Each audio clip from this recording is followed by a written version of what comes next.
Good afternoon, and first of all, happy Veterans Day for everybody that's on the call that is a veteran. My name is Bill Keeler, and I'm the host of our Friday edition of Military Trailblazer Office Hours. I'd like to welcome everyone who's joined us today, especially those of you who are joining us for the first time. The primary mission of Military Trailblazer Office Hours is to provide a live forum for transitioning military veterans, their spouses, and allies to ask questions and get help while they're on their Salesforce learning journey. In addition to our standard open Q&A format, we also invite industry leaders, Salesforce MVPs, ISV partners, and others to provide insight into various parts of the Salesforce platform and ecosystem. And when it comes to leaders, there are a few bigger names that stand out in the Salesforce military community than our guest today. As the executive director of Merivis, she's here to tell us a little bit about her Salesforce journey and the amazing nonprofit organization that she helped to co-found. So without further delay, I would like to welcome the co-founder and executive director of Merivis, Kate Perez. Thank you guys so much. And what a warm introduction. Thank you so much. I absolutely love what I do. And I think it's so fortuitous that I am having this conversation with you guys today on Veterans Day. I'm very excited to be here. I think Bill asked me to come and just share a little bit about my journey and tell you guys a little bit about Merivis. I know if you're in the military trailblazer community, you've probably heard the name, or I would actually raise your hand if you're a Merivis graduate, because I think there's definitely a couple of names that I'm seeing here. Lots of there's several of you guys. Oh, and I'm sorry, Bill, I think that just messed up your viewing. No, I was spotlighting you and I that. stopped it so that we could see the hands raised. Okay. So there's a lot of folks on here that are part of the Merivis programs. Either you've gone through the organization, either are admin cohorts or an advanced cohorts, or you've volunteered. There's tons of different ways to go through and be a part of the program. So a little bit about me. So Kate Perez, I am in the process of moving back to Texas from Seattle. My history pre-nonprofit was in working for technology companies. I've worked for Dell, I've worked for Cisco, but more in a marketing capacity. So I did a lot of global campaign creation. I worked with our agency partners, did a lot of work with the DevOps community when I worked for Cisco. But in my spare time was sort of a serial volunteer with a lot of the Austin area nonprofits, specifically capacity building and arts organizations is really where I found my passion. Hector Perez, who maybe many of you have probably known, he's a Golden Hoodie recipient. He was actually working for Salesforce when the Vet Force, what is now Salesforce military team, was first starting up. We were living in Texas at the time, and he had a job in the Salesforce ecosystem, knew there was a shortage of talent, and through another nonprofit that he and I are both very involved in, Big Brothers Big Sisters of Central Texas, he had gotten reconnected with the military community. And I will never forget where we were. We were driving from Dallas to Austin, driving past Fort Hood area. And he looked at me and he said, there's got to be a way for us to connect these dots in Texas. We've got talent over here that have so much real world experience, and we've got job opportunities over here that's really easy for people to get into the tech sector because it's clicks, not code. And this was back in 2015. So you think about where you guys may have gotten involved in the Salesforce ecosystem. 2015 there was still, we hadn't hit the pandemic spiked. There was still a ton of opportunity and demand for talent, but nowhere near where we are right now. So he looked at me and he said, I don't know how we're going to do this, but I want to do this. And it was that expression, if you've ever had your spouse look at you with this expression of either you're getting on this bus or you're getting out of the way of the bus. That was sort of the look that I got from him. And it was really exciting. I was like, okay, this is something that he really cares about. There's definitely an opportunity for this. I had a lot of experience working with nonprofits and fundraising in a volunteer capacity. So I was like, let's go. So we started in 2015, we held our first cohort at the Workforce Solutions building off of North Lamar, if any of you are in the Austin area, way back when. And we were a brand new organization. Nobody knew who we were. And we were, Hector, for those of you that know Sheldon Simmons, who works at Slalom, he was in our very first cohort and had a conversation with Hector about what is this Salesforce thing? Like, I don't want to be in sales. Like, and he was going to Austin Community College. He was working on coding, a coding curriculum at the time. And Hector said through actually someone that I knew at Austin Community College, introduced Sheldon to Hector. Hector gave him the pitch about Salesforce, and Sheldon joined our first cohort. And he is now making six figures at Slalom as a technical consultant. So we did one cohort in 2015, one cohort in 2016, and I think two in 2017. At this point, this was a passion project. We had a working board of about 7 people or so that we knew that were in the military and the Salesforce ecosystems. And we were doing this on the side with our full-time jobs, right? So any of you guys who have done something as a passion project on the side, as soon as life starts happening, things get prioritized, right? And all of a sudden those volunteer efforts might get put onto the back burner. All of a sudden you've got distractions, you've got too much on your plate.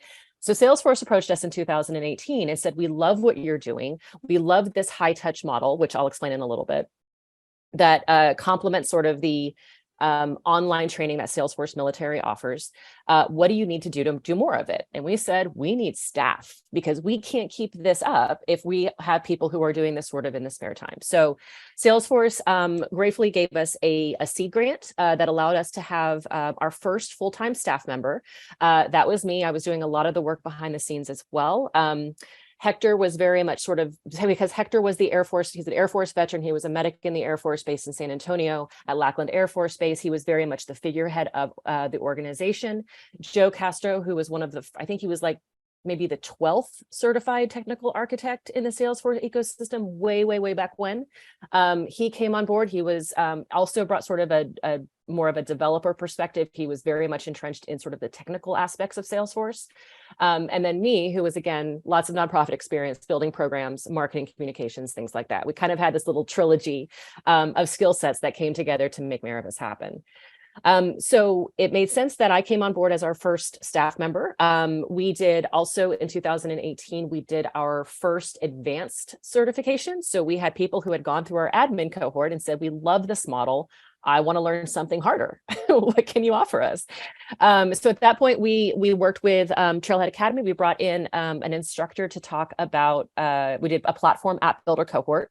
So 2018, we did, so going back in the number of cohorts, just to sort of kind of showcase the growth that we've had.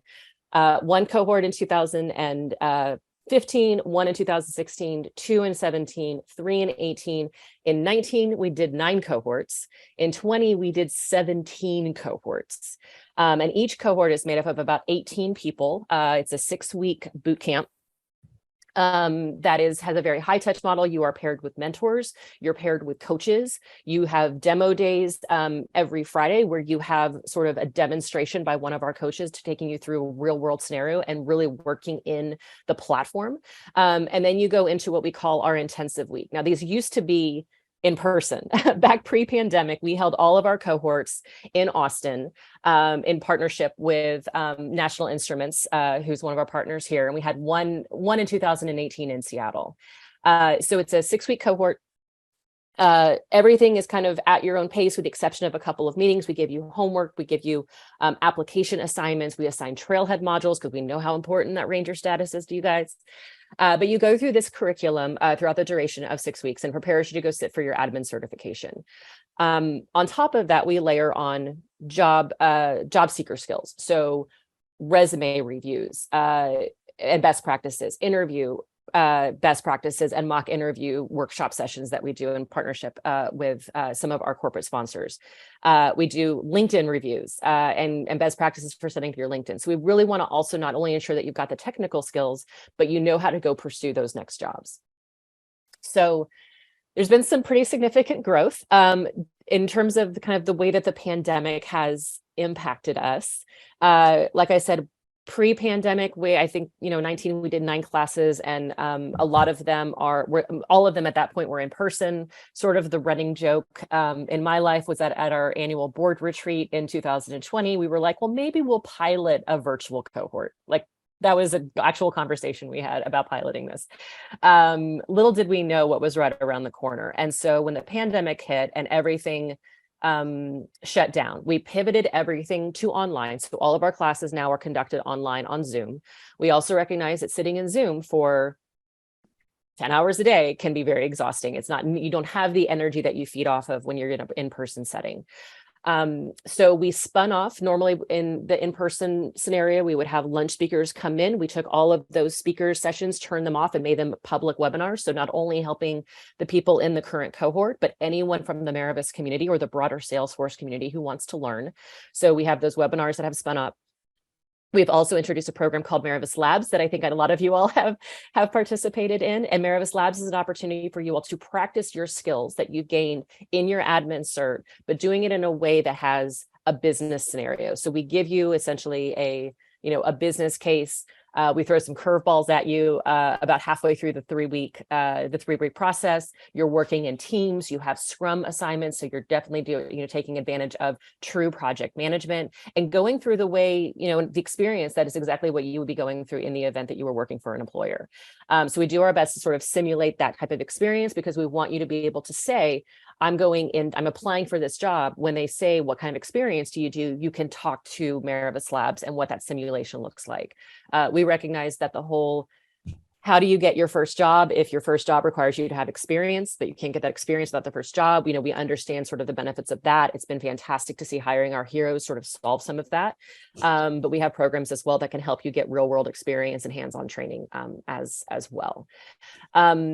So in terms of kind of where we are now, we are looking at going back to in-person events. For those of you that are in Austin, we actually have a happy hour this evening in the Domain. And I can drop that invitation in for anybody that wants to attend, but it's a great time to just network with our community. We've got about 700 people, as an example, on our Slack channel that has everything from technical help to celebrating your wins to helping you through your failures.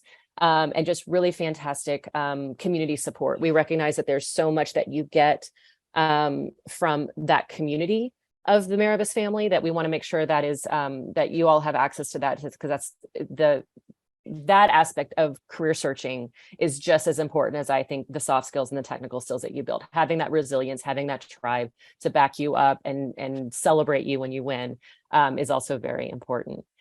So I think that's a real brief history about the organization. We're really excited about coming back to in-person events. We're looking at how we're going to be able to get back to in-person cohorts.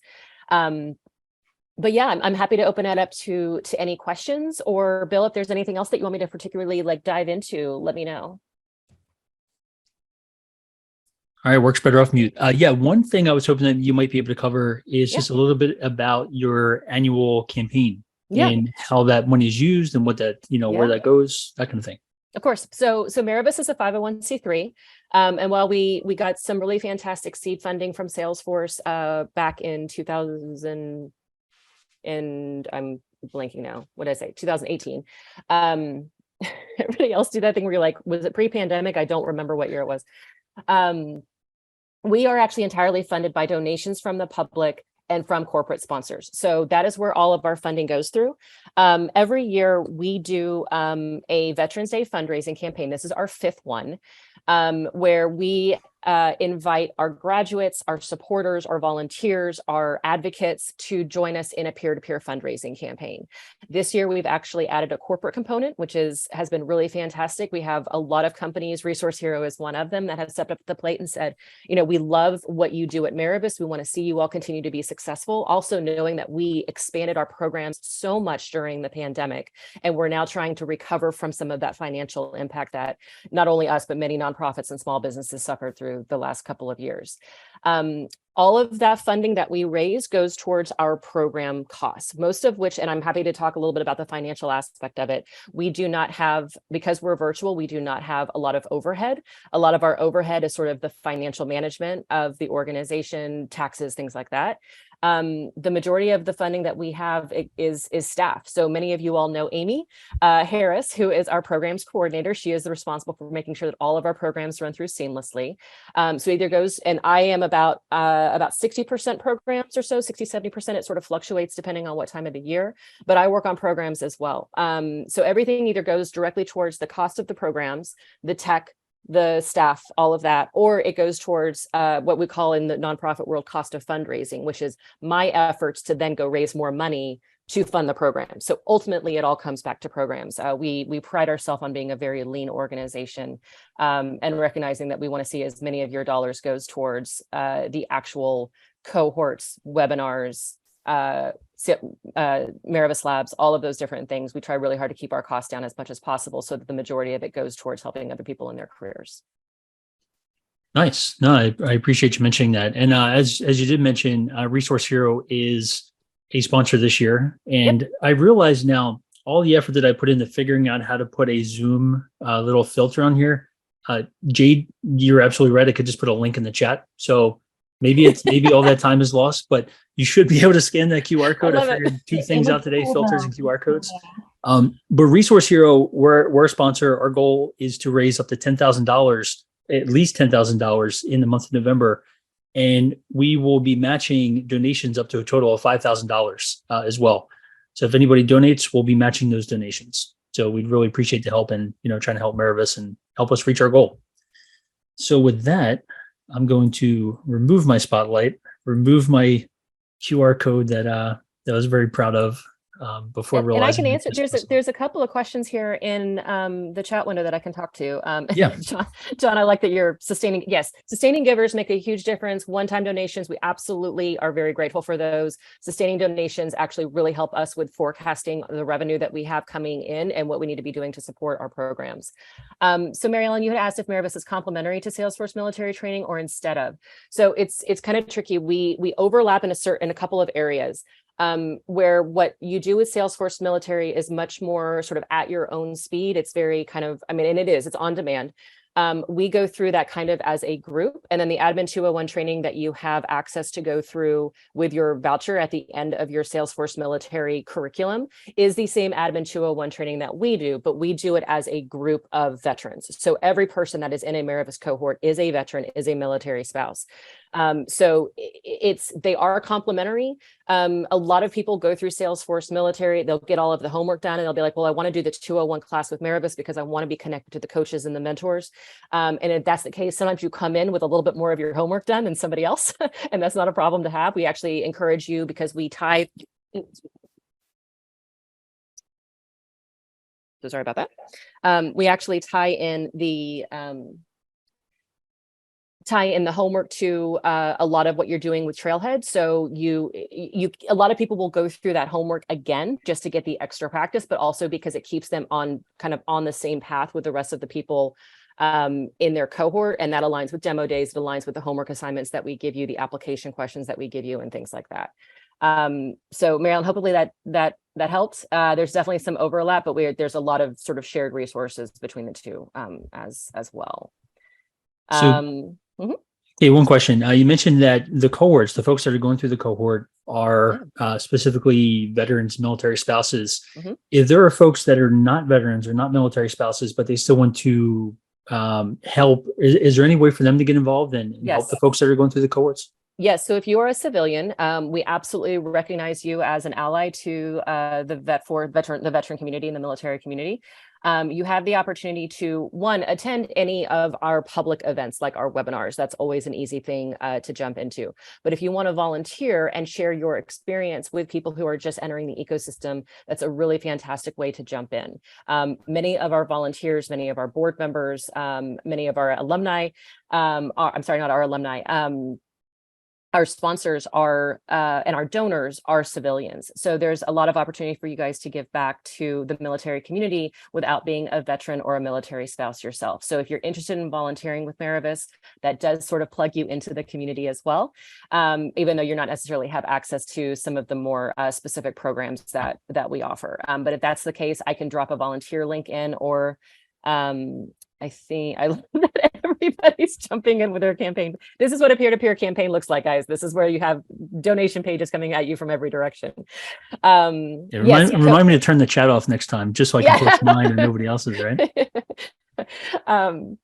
Yeah. So yeah. And John mentions, Kevin Berkline. Kevin Berkline is on our board, and he was our volunteer of the year. He isn't a veteran.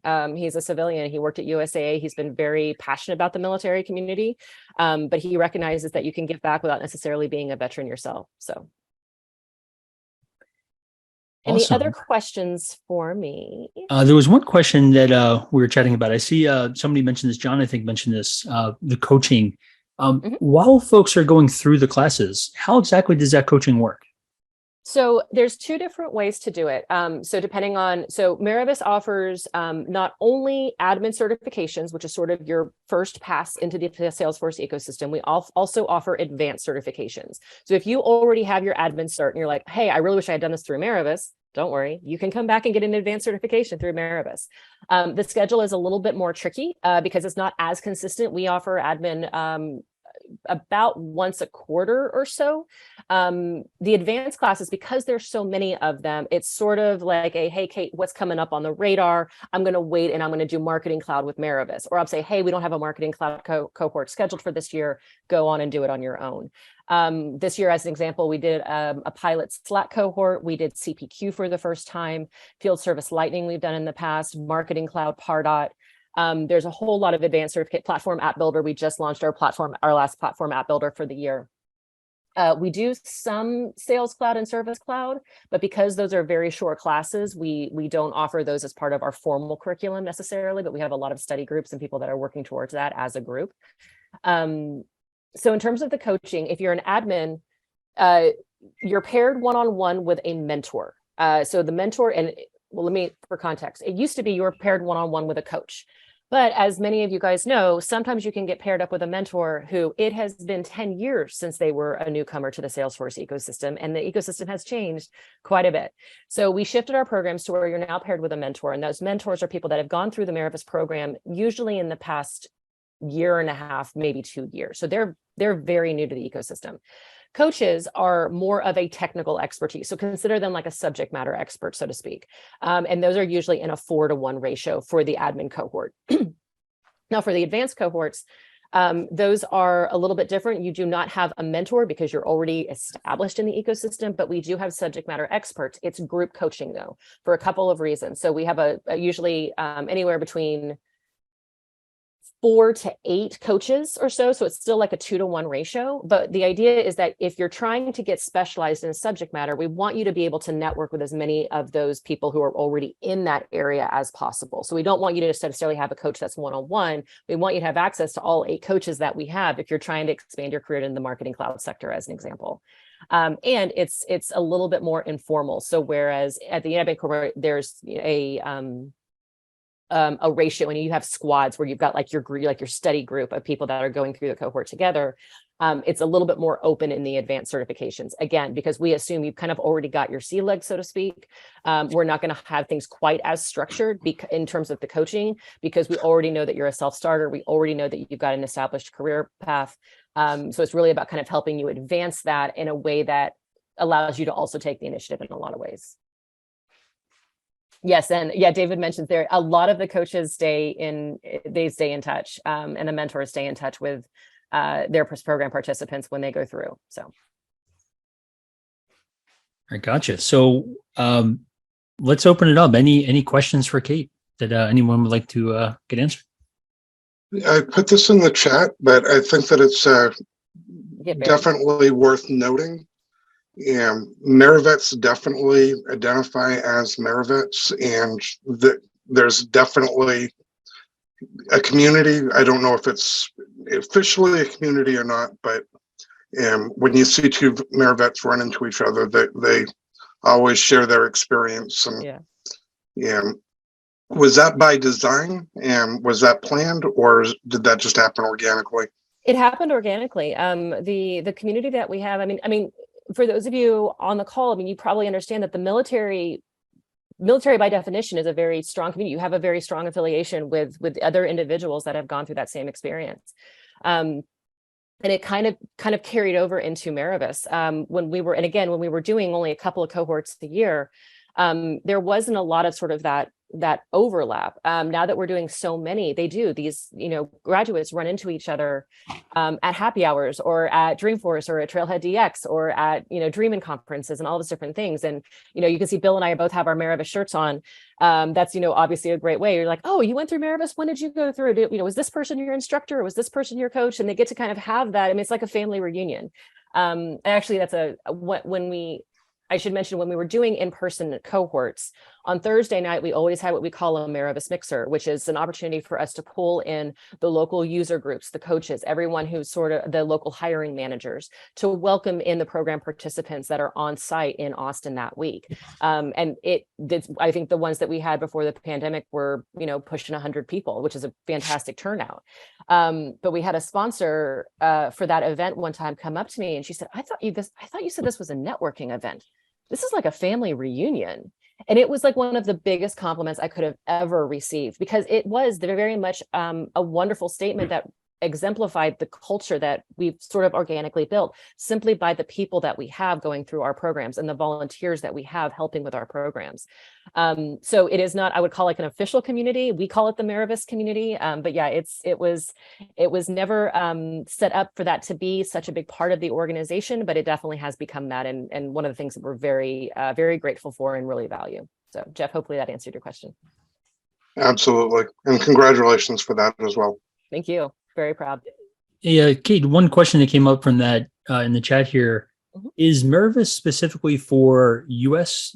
Veterans and spouses, or do we have other countries as well that are allowed to join? So because we are virtual, if you are eligible for Trailhead for Salesforce Military, you are eligible for Merivis programs. That's the easy way to say it. All of our virtual classes, however, are geared towards U.S. time zone. So if you want to join from London, you're more than welcome, assuming you have the verification through Salesforce Military. It's just going to maybe be a late night for you. But we do not have any sort of restrictions in place. We map to what Salesforce Military has in place. So hopefully that helps. There's a question on, can you join a Merivis cohort if you are not military? Unfortunately, all of our programs are designed for veterans and military spouses. You can volunteer as a civilian, but you would not have access to any of our programs to participate in those as a program participant. Yeah, while we're going through the chat, any other questions? Eva's mentioning that there's a good portion of folks in the UK that are Merivis folks as well, and we have a lot of ambassadors. I mean, Jonathan Fox is and Rob are both really fantastic for advocates for Merivis. So there is maybe a more subtle community overseas, might be the way to say it. There's a couple of hands raised. Sorry. Joanna, I think those are left over from if you're familiar with Merivis, but we can stop there. Okay. But thanks, Jade. I appreciate that. There is a question on it, a little late joining. How can I take part of the Merivis cohort? So in order to get involved, so all of our cohorts between now and the end of the year have started. So unfortunately, at this point, there is no way to join a cohort until 2023. We all will have a couple of cohorts starting up in early 2023. We also get very quiet during December. We are a staff of 2 people doing an awful lot of program management and marketing and fundraising and running a small business and all of the things that come with that. So we do get a little bit quiet during December. So the best way to stay in touch with Merivis is to follow us on Twitter or follow us on LinkedIn. That is usually the first place that we post events that are coming up. In 2023, we will start taking, I think we're going to open applications for admin in December. You can apply to be a part of our 2023 cohorts. Right now, I believe we have an admin that is almost confirmed. I don't think we have the dates quite locked yet, but we will have one that I believe will start up mid-January or so. We are also looking at doing potentially another Slack cohort in early 2023, as well as potentially an NPSP cohort in early 2023. Those aren't confirmed yet, but that's sort of what we're trending towards. And then we normally, because we partner with Salesforce Military, because we partner with Trailhead Academy on our classes, we always have a little bit of a lull when they're wrapping up their fiscal year. So Salesforce wraps up their fiscal year at the end of January. And then we usually have a little bit of time where we're figuring out what our schedule is going to look like with those instructors. So that's usually when you'll start to see more about here's what's coming during the year is February and March timeframe. But we'll have webinars and we'll have probably another iteration of Merivis Labs during that time. So there will be things going on, but they won't be your more formal cohorts. Awesome. Kate, can I ask you if we could take a quick pause? We had asked a question early on about, how many folks have taken part within, as part of the Merivis program. And what I did, I just threw this into a poll. Every week I try to throw up a poll just to kind of gauge where folks are coming from, whether they're veterans, spouses, allies, their experience on the platform. And added a third question there as well, just to see how many folks on the call have actually participated in a Merivis program. So if we can just take 2 seconds to answer that, be kind of great to see where everybody stands. I'm looking at names. And while we're doing that, you can formulate additional questions. All right, looks like we have 37 to 59, 38, 39. We'll give it 10 more seconds and then we'll end it there. All right. And while we're kind of ending this poll, if I could ask, and for those of you who have joined David Navaz's Wednesday session, which if you haven't, I really encourage you to do so. If I could ask anybody who is able to turn on their cameras, if we could just take a very quick, shot of everybody smiling, that would be very good as well. So I see a lot of cameras going on, a lot of people with neater backgrounds than mine. That's why I have to blur mine. All right. All right, so we'll give it, we'll take a picture here in 5, 4, 3, 2, 1, smile. All right, thank you. All right, so I'm gonna end the poll, share the results here. It looks like of all the folks that we have about 57% are veterans, 24% military spouses. So we definitely have the right community here. Looks like about 61% are less than a year of experience. That also seems to be right within the wheelhouse of Merivis and the programs. Yep. And looks like about 69% of the folks have not attended a Merivis program before. So definitely some good information for those that are on the call that haven't joined. Maybe this is something that you could take advantage of. All right. So now that I've put that non-organic pause in the middle. Yeah, let me we'll no, back up for questions. I was going to say I can open it up for questions, but I want a couple of I would say trivia questions. So a couple of things that are what I would call conversation starters with Merivis. So Merivis actually is the Latin root for merit and force. So a nod to both the Salesforce community and the veteran and the military community that we serve. That was something that we came up with way back when we started, and it is it's great for search results for anybody who's in the marketing world. You know that like the more unique your name is, the more likely you're going to be to come up in search results. So we're very happy with that. In 2018, we were recognized as Salesforce Military's Nonprofit Partner of the Year. Back then, where it was at that point, it was called VetForce, but Salesforce Military's Nonprofit Partner of the Year. In 2019, Sheldon Simmons, who, as I mentioned, was one of our first graduates and now works at Slalom, they did a wonderful film. I don't know if I'll see if I can find it and drop it into the chat. They did a wonderful film on the organization, and we were showcased and Mark Benioff's opening keynote of Dreamforce 2019, which was sort of a very heady moment where Hector and I were looking at each other like, is this really happening? This is what, like, this little baby passion project is now on stage with 100 or a million, like 1.1 million viewers streaming. It was such a crazy moment. In terms of sort of where, and I've talked a little bit about the growth that we experienced during the pandemic. As we look to kind of emerge from the pandemic, I mentioned that we want to get back to some in-person events. I'm in the process of moving back to Austin. So if you're in the Austin area or even the state of Texas, keep an eye on us because we will start to do more in-person things in the Texas region. We actually, Merivis started with an intent of serving the Texas community. So we actually were focused on Central Texas, Austin, where Hector and I and Joe lived. We were kind of halfway between all of the military presence in San Antonio, as well as Fort Hood. So it felt like a pretty strategic place, but you've got all the tech companies that are coming to Austin. And I remember we actually had our first we had someone who applied who lived in Louisiana, and they said, well, I don't live in Texas. Can I come to your cohort? And we had like a full conversation about it, because we had started with the intent to really focus on Texas. And then before we knew it, we had people flying in from Seattle and DC and people from all over the country. And so a lot of people ask, if we're going to continue to offer virtual cohorts post-pandemic. The answer is yes, we absolutely see that as part of our strategy. We love the community and the camaraderie that is built in the in-person experience. For anybody who's gone through the in-person experience, it's very different than the virtual, because, you have your coffee breaks and you have your, everybody goes out for lunch or happy hour after the class wraps up. It's a very different type of experience. Our goal is to be a blended model where we have both of those offered.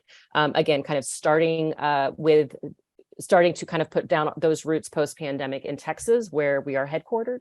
But virtual is really fantastic because it allows people who might not have the resources to get to Texas, or may have kids at home that they can't, leave with a babysitter for a week or whatever that looks like. So we likely will be offering both as sort of our strategy moving forward. So I get a lot of questions about that too. Nice. All right, cool. Any other questions? We'll open it up. I see Heather, you have a hand raised. Yeah, I had a question, Kate, about, from a military spouse perspective, how engrossed are you with certain like military organizations like Military One Source or other, platforms out there that, work with military spouses and career transition? In terms of awareness of our programming? Yes. Like, guess like how does, Yeah. If a lieutenant's wife know about Yep. Merivis, Yep. So it's funny that you asked that. As I mentioned, we're a staff of 2 people who during the pandemic really put all of our resources towards keeping our programs running. People were losing their jobs. We knew there was a need for talent. We knew people who were unemployed could get to a paycheck using our program. So we really doubled down on that. And prior to that, we had only had a staff person for like a year. So like we were, again, just getting our sea legs. So it's kind of comical to look at how, like where we've come almost by accident. Like so much of our growth has not actually been by design. It's been by demand and us just trying to keep up with it. Right now, a lot of people find Merivis via word of mouth. I am absolutely and always open to speak to organizations about the Merivis program. A lot of times people who join the Salesforce military community will hear about Merivis by word of mouth through that community. But other than Blue Star Family, I know Blue Star Families knows who we are, and I've had a couple conversations with staff there, but anything else, they might not know about us because again, we're very new and we have not been putting a lot of our efforts towards marketing and awareness of our programs because we can barely keep up with the demand that we have right now.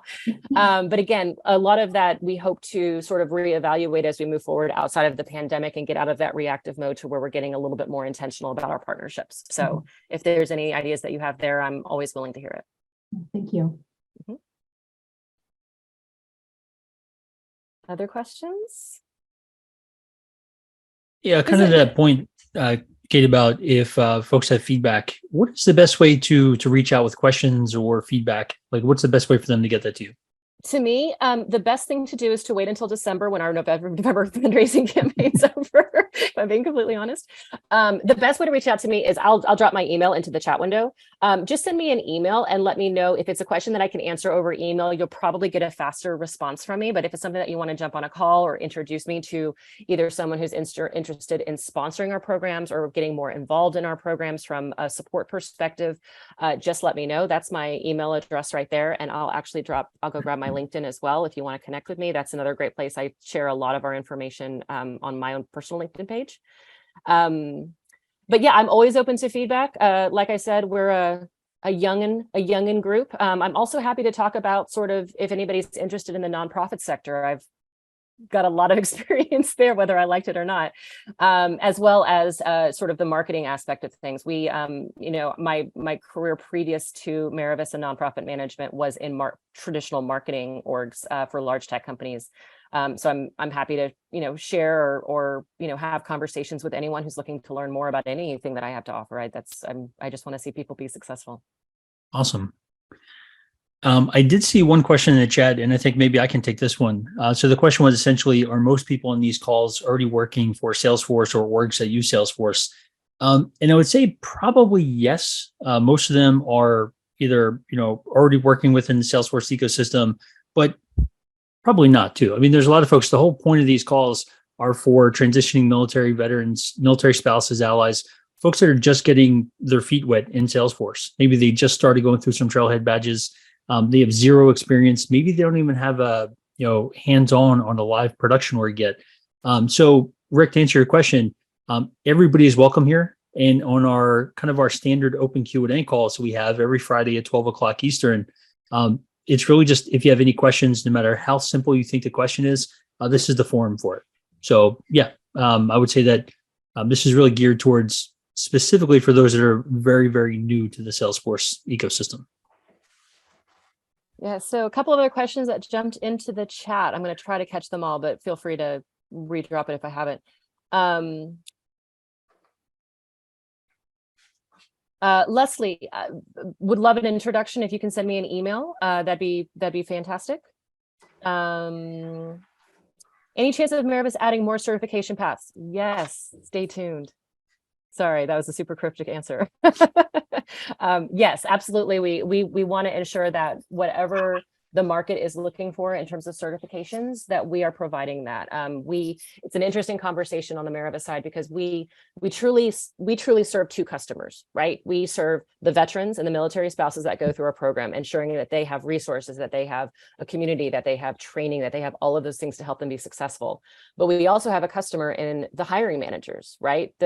We serve them as well. We want to ensure that the people we're training are prepared to take the roles that they need to fill. So we are always looking for feedback from our partner network on sort of where gaps might be or where they need more talent, and aligning our programs to that, because our goal is to have you guys get hired, right? So if there's a need for a particular certification that's going to help you guys get hired faster or at a higher salary, we want to make sure that that's on our radar. So yeah, I would just say again, cohorts are usually planned out early in the year, so February-ish timeframe. So stay tuned. I do not know what we're going to be offering in 2023 just yet. I've got a wish list, but I don't have any kind of confirmation. Catch up with us on Twitter and on LinkedIn to get those announcements. Is going to be the best place. Sean, interested in nonprofit, new, not able to teach. I would say keep an eye out for when we launch our NPSP cohort. If you're not already certified, if you are already certified, you can always coach with a cohort. That's actually a general statement. If you're like, hey, I wish I had gone through a Merivis cohort and gotten this certification that I now have, come back and be a coach. Those people are going through the same experience that you went through when you were going for that certification. So you can always provide those, the learnings and the lessons that you have to those people that are, kind of following in your footsteps. So yeah, I think, David, that probably answers your question as well. Limit to how many cohorts a veteran can attend. Dinesh, no, there is not a limit. I will say that we do keep an eye on if you are following through to get your certification. We want to make sure that you are getting the credentials that are going to help you get hired. So even if you went through a Merivis cohort, we really want to see you get the certification for that cohort before you jump into another one. Otherwise, you end up chasing like 6 certifications at one time. And as we all know, when you're trying to do that much, you don't really, focusing on that many things when you're focusing on nothing. So we try to have you do one cohort, go get that cert, then come back for the next cohort and then get that cert. That's what we really try to intend to happen. Sandy, volunteer requirements, specifically, is there a specific thing that you're concerned about, or? No, not really, like specifically, just of some of the different roles that you need, what kind of experience or whatever. Yeah, so you can serve as a mentor. That's the easiest place, especially for people that are relatively new to the ecosystem. You're like, hey, I feel like I've got my sea legs. I want to make sure other people don't necessarily struggle the way that I struggled. That is a great place to come back as a mentor. If you have more technical expertise, coaching is really where we direct you, because you'll have seen more, you've experienced more, you know more about the platform. You can answer the more technical questions. If there is a subject matter expertise that you're like, hey, I'm really good at graphic design, just email me. We're a small business. Merivis is a small business. Amy Harris, who is fantastic. Many of you all know her because she probably ran the cohorts that you went through. She is very focused on program logistics. I do a lot of other things, and I rely on volunteers to help me with those other things. So anything in the marketing sphere, copywriting, graphic design, video editing, anything like that is always helpful. Social media, always helpful. If there's anything that you guys have in terms of like, hey, I've got some, I want to build some muscle around project management, or I've got a, PMP cert and I want to get some hours for extending, my, what do they call the hours that you have to get for continuing education? That's what I'm looking for.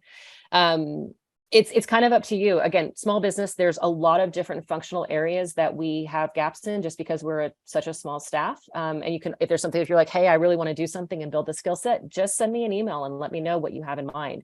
I always suggest take on smaller, and this is not only for just general volunteering, but especially if you're trying to get experience in Salesforce as a volunteer, take on something small. Kate, I want to go look at all of your social media platforms and optimize them for engagement. That's great. Do Twitter, right? Start there. Then say, okay, I'm done with Twitter. Let me go do Facebook. Let me go do Instagram. Let me go do YouTube, all of those. A lot of times we see people who, and this is not just Merivis, I have a lot of experience with nonprofits. People will come to us and say, hey, I really want to go do something big for you.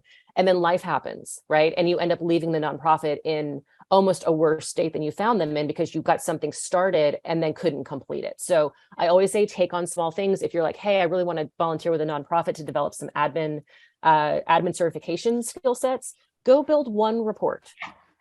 Just one report. Don't help them implement their entire org. Go build one report, or go set up one automation process, or go set up one web to lead form. Do one thing. That's one thing. And Sky Tyler, who is a consultant in the nonprofit, she's a NPSP consultant, works with a lot of nonprofits and education customers for Exponent. She is, and it's like music to my ears. She's like, please don't boil the ocean with a nonprofit. You will put them in a worse state. You want to do something that helps make their life better, but you also want to train them on how to continue that in the event that you move on. Take on a small project and hand it over to the nonprofit, solve a problem that we're experiencing. Email me and say, hey, I really want to, I've got an interest in developing this skill set. Anything jump out that I could take on, or say, hey, I see that your, as an example, like your LinkedIn could probably use some cleaning up. Can I do that? I'll say, sure. That's the type of thing. Submitting articles for our blog, always a great thing to do. If you say, hey, I have some technical expertise here, we offer webinars for our community as well. If there's something that you say, I think there's a need for this, could I do this with Merivis? That's a great thing. And they're public, so you're getting, an audience beyond Merivis. Yes, Bill, they will match your gift. So yeah, I think those are, hopefully that helps in terms of volunteer roles, Sandy. That answers your question. Yep. Okay. All right. Any other questions? I love for Kate? questions. Nothing? I have to No ad lib other for the next 10 minutes. There was. Let me actually put in here the volunteer link for Merivis. And it's our site. We rebranded and launched our new website right before Dreamforce. So we did a lot to get it up as quickly as we possibly can. And as a result, there's a couple of extra clicks, but this is the volunteer form here for Merivis. And I put in the Eventbrite form as well. So anybody who's in Austin, you want to come hang out tonight? We still have room.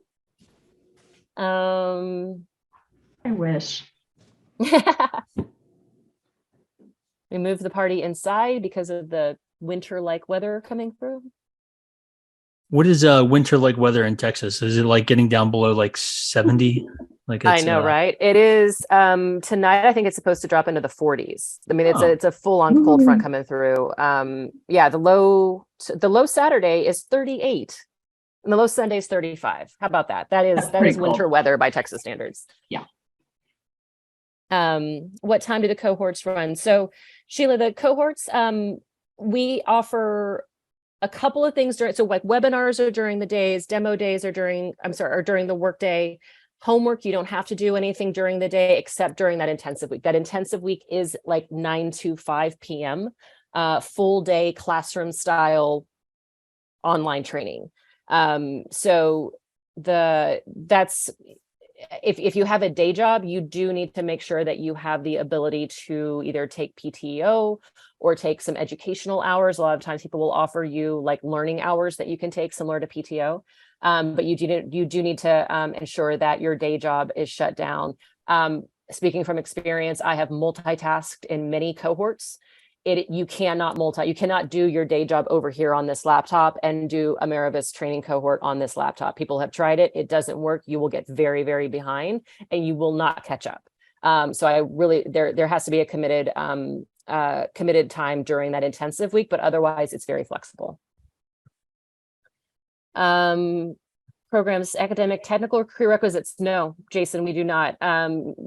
Sheldon, as an example, was a fueler in the Navy. He came in with very little technical expertise. You might, if you don't have technical expertise, you may have a little bit more learning to do compared to some of your classmates. But we have a lot of things that are kind of in the works to help ensure that everyone's starting at sort of that level playing field. And we also have really helpful people where you say, hey, I don't understand, like what does a KPI mean? That's like business lingo. What does a KPI mean? Well, it's like key performance indicator.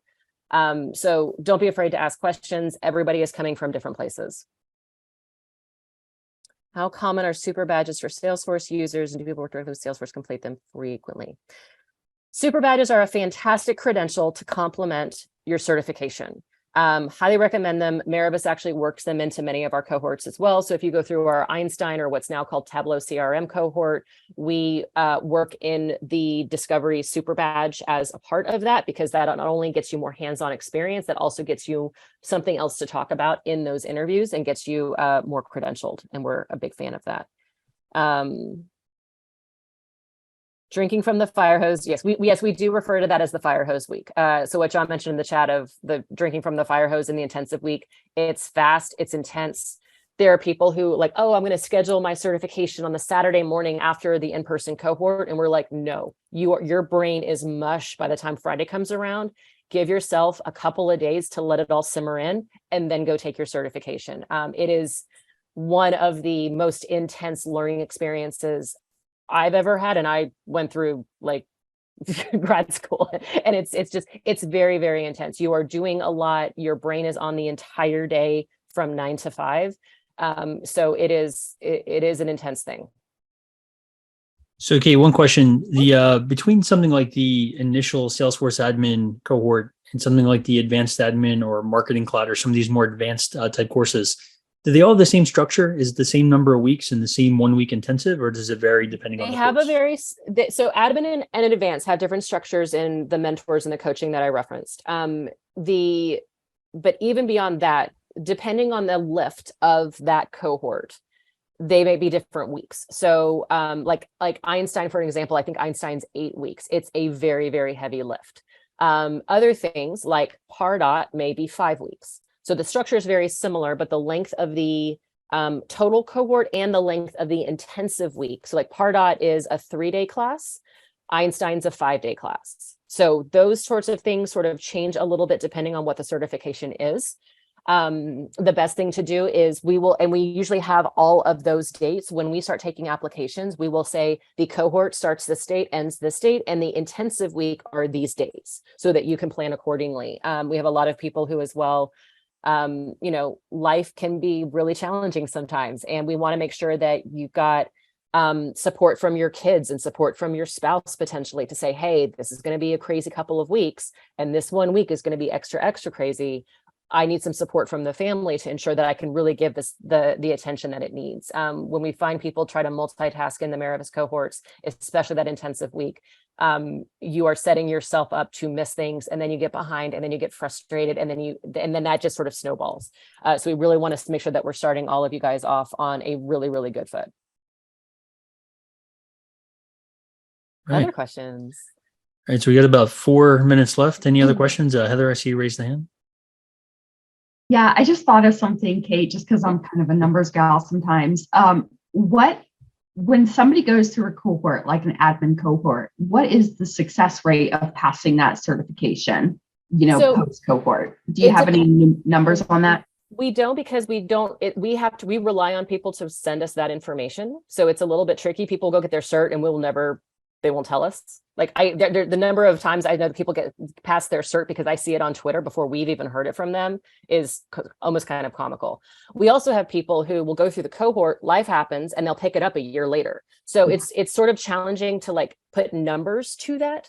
I will say that our cohorts are on the smaller side, so we really have a lot of oversight to make sure that we're getting you across that finish line, and that's where your coaches and your mentors come in. But it's really hard to get to have that data just because we're not connected to WebAssessor, so we can't like, hey, here's our cohort list and here's the I mean, it's just very difficult to do that. Yeah.